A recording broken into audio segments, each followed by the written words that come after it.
Welcome to Redeeming Thunder. My name is Erica, and I'm here to give you a wonderful prophetic word. This is regarding the unicorn, as rare as a unicorn series, and the reason why, with more discovery, I have learned the reason why it is so rare. While in prayer, I asked, is it queens and Deborahs? And he says it's all three. So what he means by that is the reason the certain calling, the certain mantle is so rare, it's so unique, is because it's Deborah's, it's queens, and it's also Davidic mantle. So it's prophetic music, prophetic songs being created in his name, and it's also Deborah's who are given the authority to share commandments and prophetic word. And she also had the gift to make songs and poems, okay? But not only that, where the queens come into play is because they are sharing this mantle with a king. So this is for kingdom marriages. Also, when you read the story of Esther, and she had given this assignment, and her I think it was her cousin Mordecai was assisting her to prepare for presenting herself as a potential queen. Amazingly, she was chosen. Okay, and then more favor bestowed upon her, and she got the best chambers in the kingdom for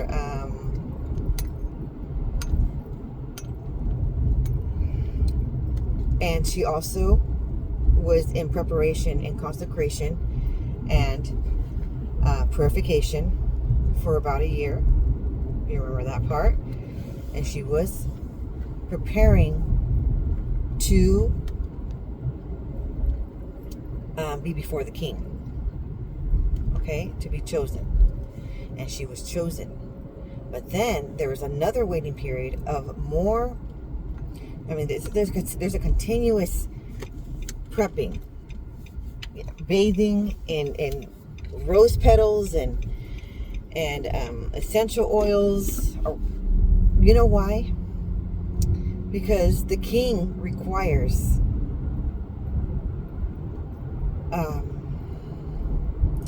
his queen to come before him in a type of wardrobe, in a type of mentality, okay, in a type of cleansing, high extreme hygiene, in a manner of royalty.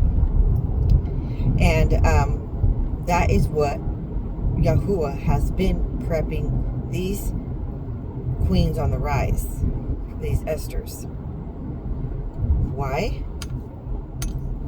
Because these Esters have a huge assignment. They are the ones that go before the king and bring upon a huge request. Okay, and don't you recall when she came to his chamber, she was kind of terrified, but she came dressed. She came with a wardrobe. She came with her gown. She came with her crown. She came and she presented herself with the authority of a queen. So when you go to Yahusha and present this case to him, he doesn't want you to go in with the rags. He doesn't want you to go in extreme pleading. He wants you to know who you are in him. He wants you to know who you are in his kingdom.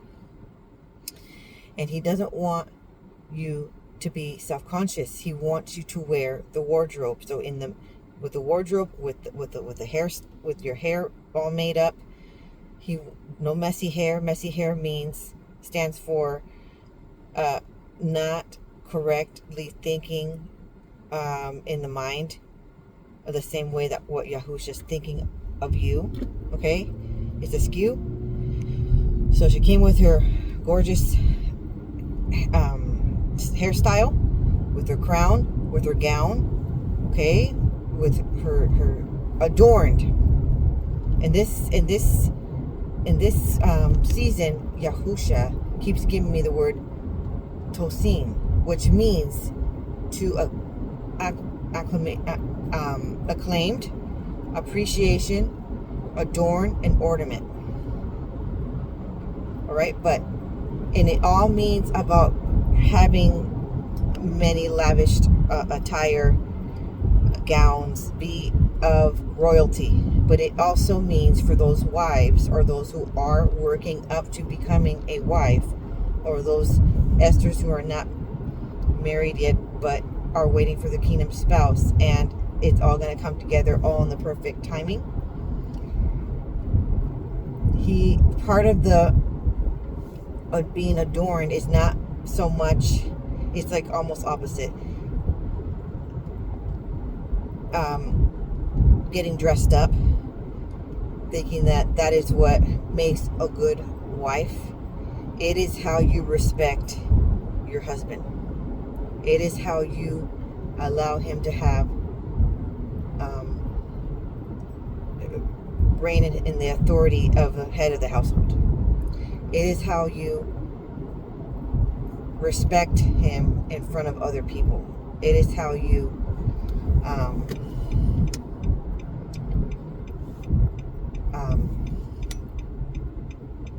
honor and love.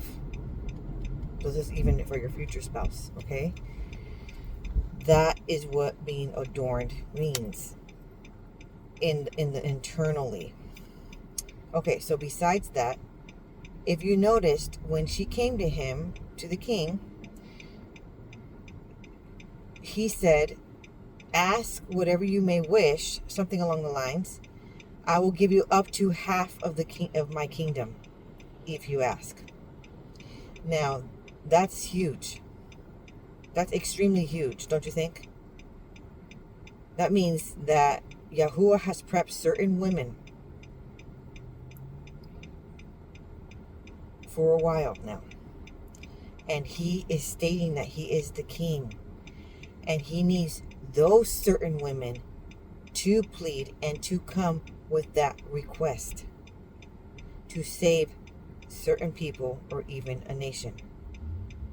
Okay, because with Israel, all the Israelites, it was actually the whole entire nation. So he's giving authority to the Esters to save nations. That's a huge deal. That's a big mandate. That's a huge responsibility. And you know what? What did the king say? He says, I will give you up to half of my kingdom. Ask what you may want to ask. Okay? And as she asked, something, she did ask after she gave him a couple festivals, okay? Feasts. But she asked then, after he was really happy and full, and she pampered him. So that is the consecration, the worship and praise, okay? And she made it really wonderful that he could not probably say no, right? Because look how she's being the most wonderful wife, and so pleasing and pleasant and so respectful. So that's what it entails: a constant consecration, a constant secret place, and worship, and admiring Yahuah, the King of all kings. And he would only receive how she would request it. That's specific there. Okay? Of course, he's going to hear other people's prayers. I'm not saying only queens. Don't take it to the extreme. But for certain requests, for certain people's souls, he will only accept the Aramaic aroma, praise and worship from these ones he's been preparing all along, because it's a righteous prayer that's going straight to the heavens. Oh my goodness, this fell. Okay, so we're gonna do this. Okay, so I hope that makes sense. Now, some are being anointed with, I hope I'm saying it right, Davidic prayer or anointing, and those are up in line. Those are the forerunners, and they are the ones that are anointed with. Why did he let David become king? Why was he chosen? Have you thought about that? He was the youngest of his brothers, and he spent a lot of his time hunting, and he spent a lot of his time praising, and later on he spent a lot of his time creating instruments and making music and songs. And have you noticed that he chose that person to be king?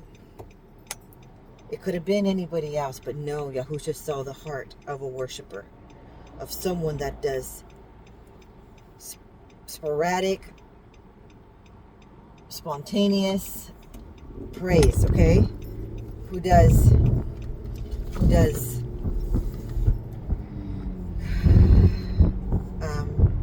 wild and unapologetic praise and worship, who's not ashamed, who can go on for hours and not ever get tired, who is sincere. David saw himself more of a someone who worshiped Yahuah, of his son, rather than being a king of a nation. Okay, he understood the responsibility, but he made it. The focal point was he was going to take time and worship the King of all kings, the Most High. Okay, so that is key. And so, if you can tell, this collection of, there's like 3 authorities: king or queen. It's also Deborah's, and also the Davidic anointing, which are anointed songs. They're anointed, they're like prophetic anointed songs, where it moves, the spirit of Yahuah moves within the people, and it does a miraculous miracles. It delivers people. It's decreeing and declaring in the moment. And certain people are getting anointed to, all they have to do is open their mouth and do an organic worship, and that will move the heart of Yahuah, and that will open the heavens, and that will pour down his Shekinah glory, and that will be delivering and sanctifying the people. Okay, that is what's amazing. It's gonna be like, it could be revivals, it could. And so has been prepping certain individuals for some time. I mean, and don't think, I gotta be the best singer,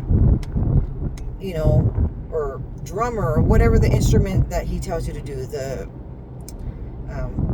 pianist, whatever. Okay, harp musician on the earth in order to do this task.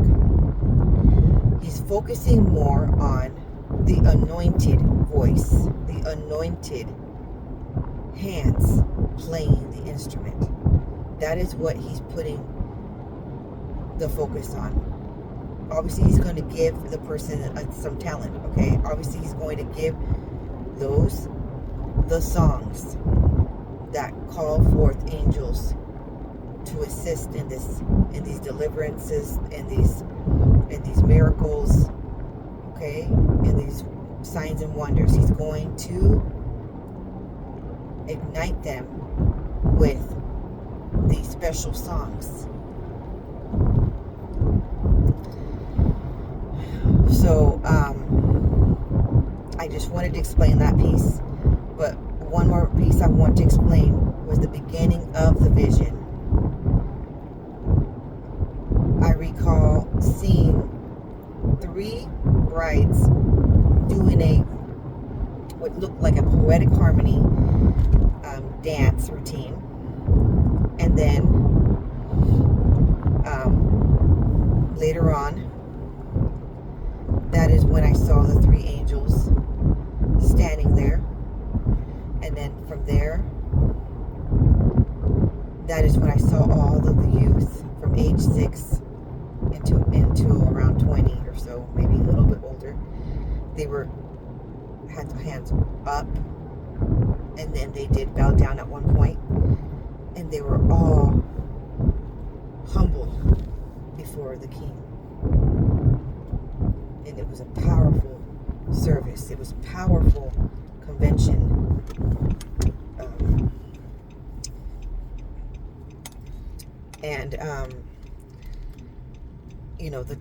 The vision continued with stating that he needed a certain person to sing the song. It can be someone that you would think does not even look like queen potential. Okay? It could be someone that does not play the part and is a very prestigious person, is already, it's again, it could be someone that looks like a regular person, okay?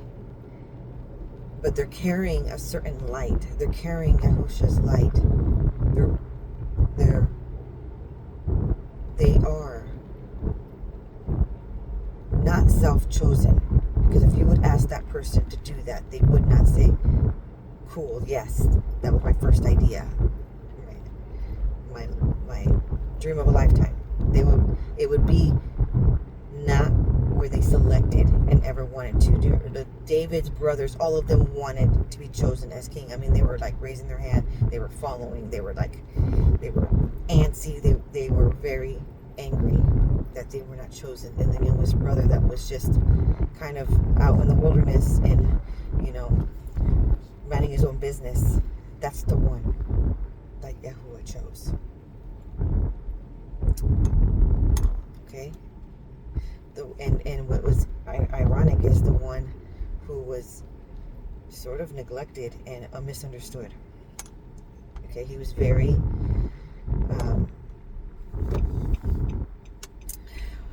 just a unique person, and would just bust out and sing and dance.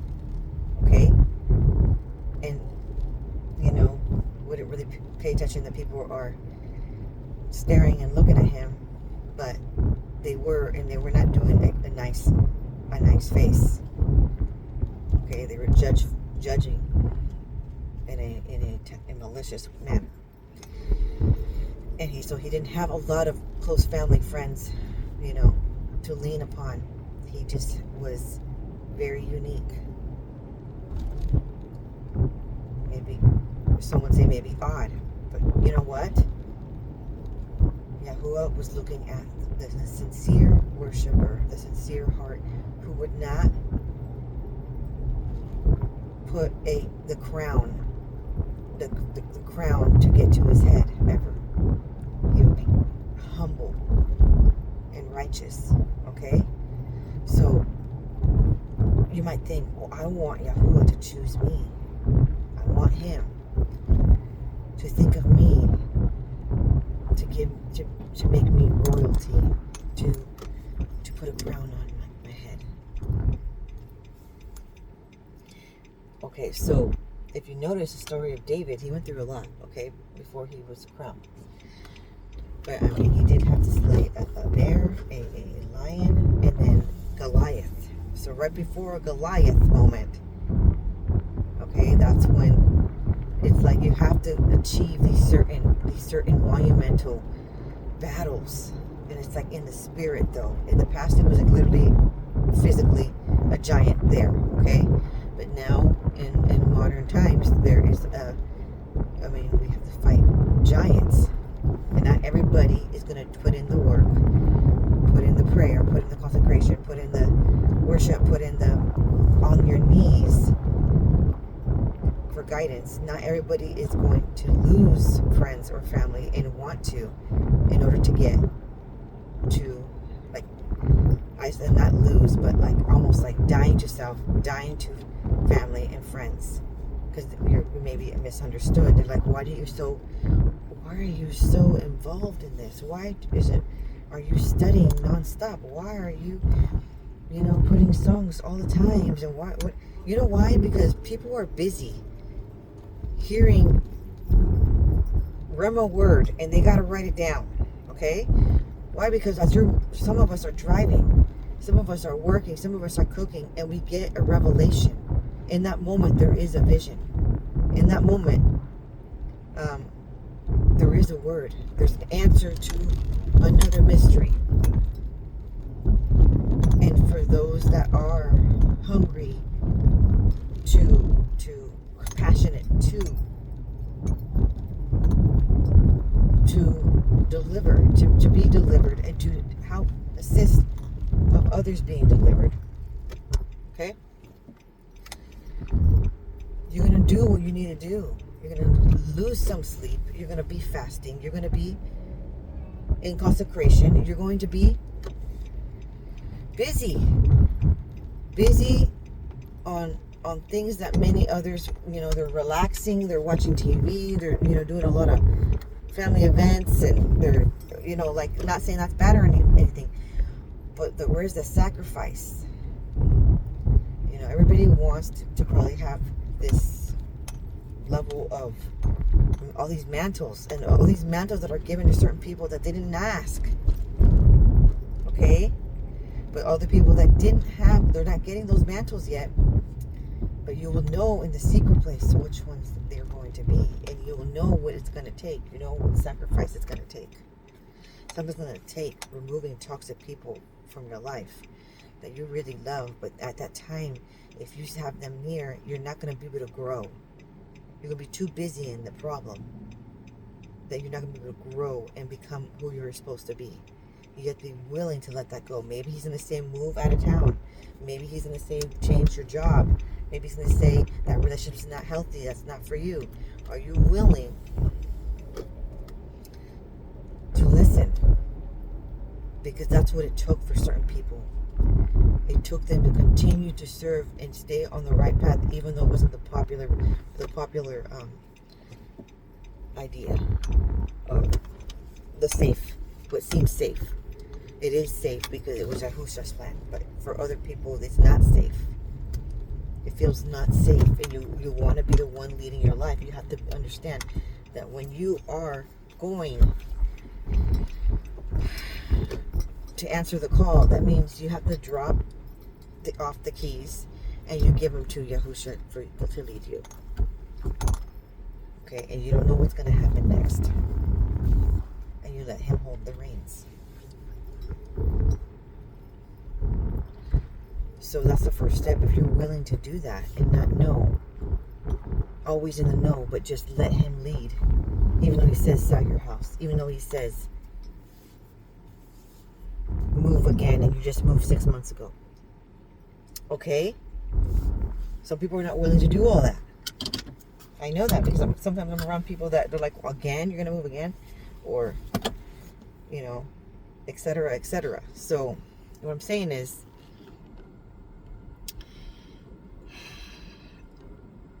it's 3 mantles in one. And that is why it's been so strenuous. It's been had test after test, because he's trying to mold your character to be able to handle a kingdom. He's to be able to handle ridicule, to be able to handle even defamation of character, to be able to handle the royalty piece of it, to be able to handle the riches that come with it, to administer it correctly, that you were going to stay on path and not be swayed to the left or the right. That is why it's been taking so much preparation, and some of it has been a lifetime. And so, if that is you, I'm glad you have woken up. I'm so happy for you that you have been receiving revelation that as long as you keep looking up, you will understand the next steps. Shalom.